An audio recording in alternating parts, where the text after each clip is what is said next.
Hello दोस्तों, स्वागत है आप सभी का आपके अपने यूट्यूब चैनल फिजिक्स क्लासेस में। तो दोस्तों, आज हम क्लास 10th में एक और इम्पोर्टेंट टॉपिक जिसका नाम है लशिका तंत्र। तो हम लशिका तंत्र के बारे में पढ़ने वाले हैं। सबसे पहले हम समझेंगे, हमने इससे पहले ब्लड वगैरह के बारे में जान लिया। आज हम पढ़ने वाले हैं लशिका क्या होती है हमारे बॉडी के अंदर। देखिए क्या होता है, पहले आप समझ लें, इसका लेआउट समझ लीजिए किस तरह से होता है। देखिए ये आपकी ब्लड वेसल्स होती हैं, ये आपकी ब्लड वेसल्स होती हैं। इसको आप इस तरह से बनाएंगे। मान लीजिए ये आपकी ब्लड वेसल्स हैं, इसमें कैपिलरीज हैं, वीन्स हैं। तो कैपिलरीज में क्या होता है, ब्लड फ्लो करता है। इसमें क्या हो रहा है, ब्लड का फ्लो हो रहा है। तो क्या होता है, इनमें छोटे छोटे इनकी सरफेस पर पोर्स पाए जाते हैं। पोर्स का मतलब क्या है, छिद्र। क्या पाए जाएंगे, छिद्र। तो इन छिद्रों में से जो आपका ब्लड के अंदर पाए जाने वाला पार्ट होता है जिसका नाम होता है प्लाज्मा। क्या होता है, प्लाज्मा का रिसाव होने लगता है। क्या होने लगता है, रिसाव। रिसाव का मतलब सेक्रेशन, बाहर निकलने लगते हैं इसके अंदर से क्या, आपका ब्लड, या आप कह सकते हैं प्लाज्मा। अब होगा क्या कि इसके आसपास आपके ये टिश्यूज होते हैं, यानी कि क्या होते हैं, ये उत्तक। ये आपके क्या हैं, उत्तक।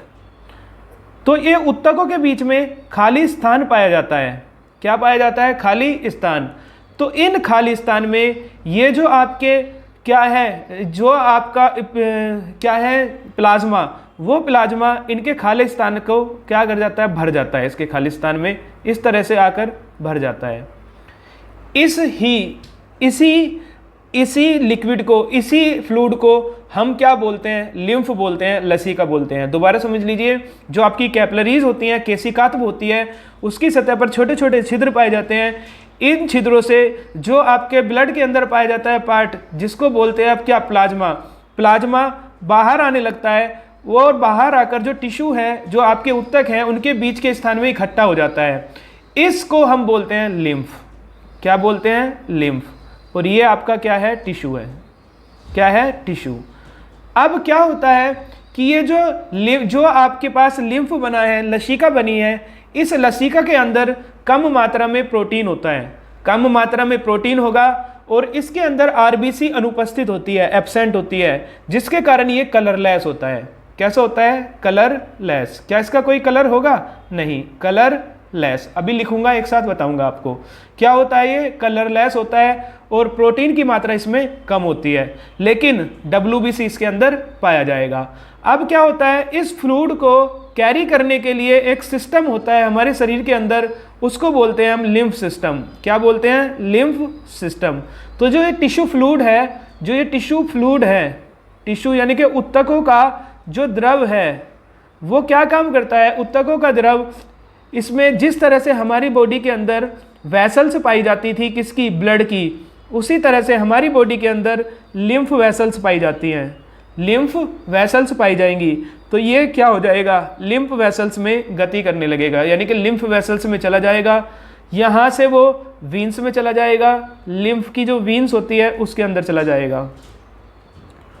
और लिम्फ्स की वीन्स, लिम्फ वीन्स यानी कि सिरा, और ये क्या है आपका, लिम्फ वेसल्स, लिम्फ वेसल। और उसके बाद क्या चला जाएगा, आपके हार्ट को चला जाएगा। तो इस तरह से आपने देखा, उसके बाद कहाँ चला जाएगा, हार्ट में पंप होने के लिए। तो इस तरह से आपने देखा। दोबारा मैं समझा देता हूं आपको। सबसे पहले लसिका समझा देता हूं। लसिका एक कलरलेस लिक्विड होता है जिसके अंदर आरबीसी अनुपस्थित होती है, WBC उपस्थित होती है, और ब्लड से कम मात्रा में क्या होता है, इसके अंदर प्रोटीन होता है। अगर अंतर पूछा जाए ब्लड में और लिम्फ में, तो क्या अंतर होता है, ब्लड में आरबीसी उपस्थित होती है और लिम्फ में आरबीसी अनुपस्थित होती है, या उपस्थित नहीं होती है। होता कैसे है कि सबसे पहले जो आपकी कैपिलरीज है, जिसको ब्लड वेसल्स बोलते हैं, रुधिर वाहिनियां, उन कैपिलरीज में क्या होता है, छोटे छोटे सतह पर छिद्र पाए जाते हैं। उन छिद्रों से जो ये फ्लूइड है, इसका स्राव होने लगता है, ये बाहर निकलने लगता है, और बाहर निकलकर जो आपकी कैपिलरीज वो जुड़ी होती हैं उत्तकों से या सेल से। तो क्या होता है, इन उत्तकों के बीच में जो स्थान होता है उसमें ये फ्लूइड भर जाता है। इस फ्लूइड को ही बोलते हैं टिश्यू फ्लूइड। क्या बोलते हैं, टिश्यू फ्लूइड, या आप बोल सकते हैं लिम्फ या लसिका। अब क्या होता है कि इसको कैरी करने के लिए अगर ये यहाँ पर रह गया तो विषैला हो जाएगा शरीर के अंदर, मवाद वगैरह का टाइप, ठीक है। तो इसको बाहर निकालने के लिए जिस तरह से हमारे अंदर रुधिर वाहिनियाँ होती है उसी तरह से लसिका वाहिनियाँ होती हैं। तो ये लसिका वाहिनी में कैरी हो जाएगा यहाँ पर आपका लिम्फ, उसके बाद ये लसिका सिरा में चला जाएगा और लसिका सिरा से कहाँ चला जाएगा, शुद्ध होने के लिए हार्ट में चला जाएगा। तो इस तरह से आपका सिस्टम बनता है, इस सिस्टम को बोलते हैं लिम्फ सिस्टम। क्यों जरूरी है, क्या इसमें होता है, वो मैं आपको बता देता हूँ अगली स्लाइड में। सबसे पहले मैं आपको समझा देता हूँ जो मैंने लिखा है, देखिए तो पढ़िए यहाँ पर क्या लिखा है। एक लसिका एक अन्य प्रकार का द्रव है जो वहन में भी सहायता करता है। किस में सहायता करता है, वहन यानी कि ट्रांसपोर्टेशन में भी सहायता करता है। इसे लसिका या उत्तक तरल कहते हैं। अभी मैंने आपको बताया या तो इसे लसिका बोलते हैं या दूसरा टिश्यू फ्लूइड, क्या बोलते हैं, टिश्यू फ्लूइड भी इसी का नाम होता है। उसके बाद कोशिकाओं की भित्ति में उपस्थित केशिकाओं यानी कि कैपिलरीज की भित्ति में उपस्थित केशिकाओं की भित्ति में उपस्थित छिद्रों द्वारा क्या क्या चीज, प्लाज्मा, प्रोटीन तथा रुधिर कोशिकाएं बाहर निकलकर उत्तक के अंतर कोशिकीय अवकाश में आ जाते हैं। अभी मैंने आपको बताया जो कैपिलरीज होती हैं उनमें छोटे छोटे छिद्र पाए जाएंगे, उन छिद्रों से कुछ प्लाज्मा, प्रोटीन और रुधिर कोशिकाएं बाहर निकलकर जो उत्तकों के बीच का खाली स्थान है उसमें आ जाते हैं तथा उत्तक तरल या लसिका का निर्माण करते हैं। यह रुधिर के प्लाज्मा की तरह है। किसके तरह है, मैंने आपको बताया कि रुधिर के अंदर जो प्लाज्मा पाया जाता है उसकी तरह होता है, लेकिन ये कैसा होता है, रंगहीन। रंगहीन क्यों होता है, मैंने आपको बताया कि इसके अंदर क्या होता है, आरबीसी अनुपस्थित होती है, आरबीसी अनुपस्थित। तो आरबीसी अनुपस्थित होने के कारण ये क्या होता है आपका, रंगहीन। उसके बाद पढ़िए तथा इसमें अल्प मात्रा में प्रोटीन होता है। अगर ब्लड की और लसिका की कंपेयर करें तो ब्लड में प्रोटीन ज़्यादा होगा और लसिका में कम।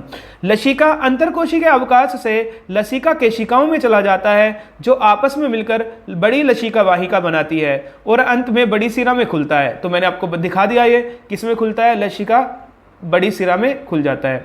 उसके बाद क्या काम होता है, पचा हुआ तथा क्षुद्रांत यानी कि छोटी आंत द्वारा अवशोषित वसा का वहन लसिका के द्वारा होता है।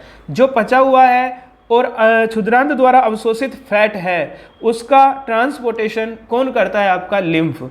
और अतिरिक्त तरल को बाह्य कोशिकीय अवकाश से वापस कहाँ ले जाएगा, रुधिर में ले जाएगा। ये मैंने आपको दिखाया था डायग्राम, दोबारा कहाँ ले गया, वो हार्ट में ले गया।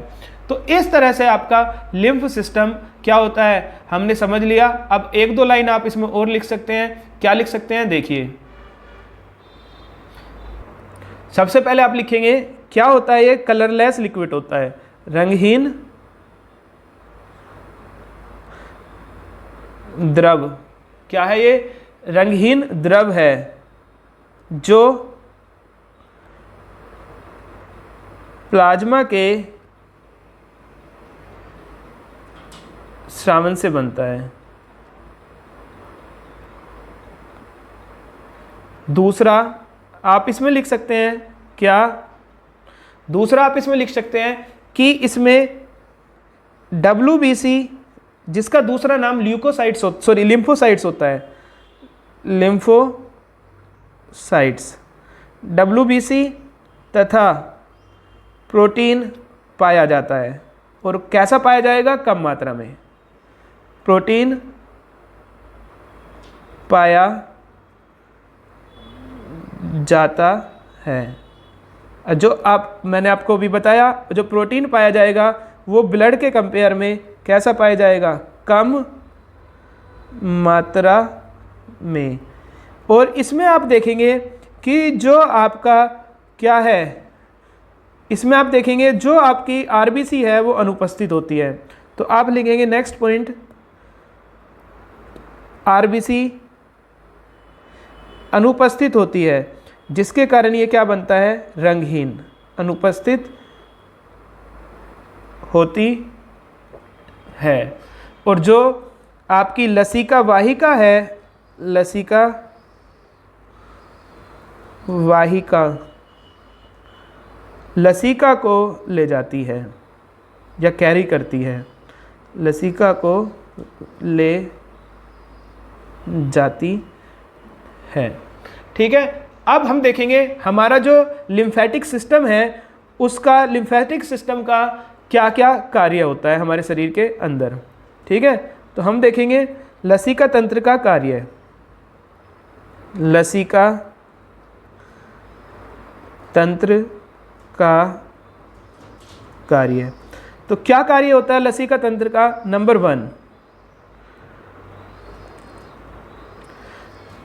वन लसिका तंत्र का क्या कार्य होता है? ये एब्जॉर्ब, फैट के एब्जॉर्प्शन में क्या करता है? मदद करता है। ठीक है, क्या लिखोगे आप? यहाँ हमने ऊपर देखा था, देखिए ये रहा, ये पचा हुआ तथा क्षुद्रांत्र द्वारा अवशोषित वसा का वहन लसिका द्वारा होता है। यानी कि ये वसा का क्या करता है? वहन करता है। वसा का वहन करता है। दूसरा पॉइंट क्या लिख सकते हैं आप कि जो फैट में सोल्यूबल होते हैं न्यूट्रिएंट्स, उनको दोबारा सर्कुलेटरी सिस्टम में ले जाएगा। यानी कि वसा में घुलनशील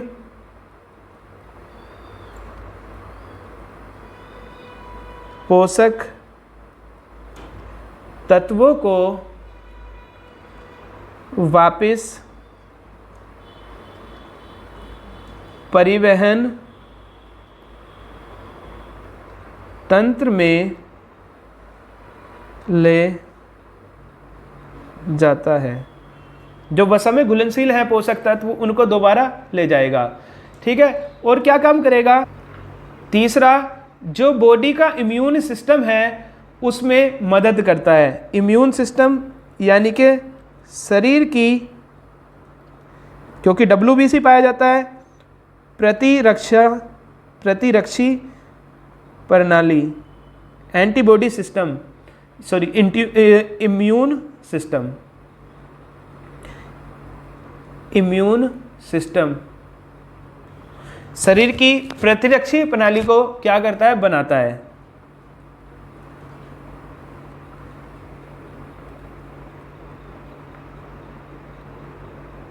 और फोर्थ क्या करता है ये? फोर्थ में जो ज़्यादा आपके अंदर द्रव आ गया है उसको बॉडी के टिश्यू से हटाएगा।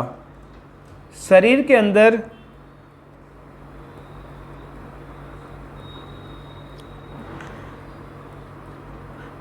पाए जाने वाले एक्सेस यानी कि ज़्यादा द्रव को टिश्यू यानी कि ऊतक से बाहर निकालता है, बाहर निकालता है। ये हमने देखा था अभी। तो इस तरह से ये आपका लिम्फेटिक सिस्टम हो गया।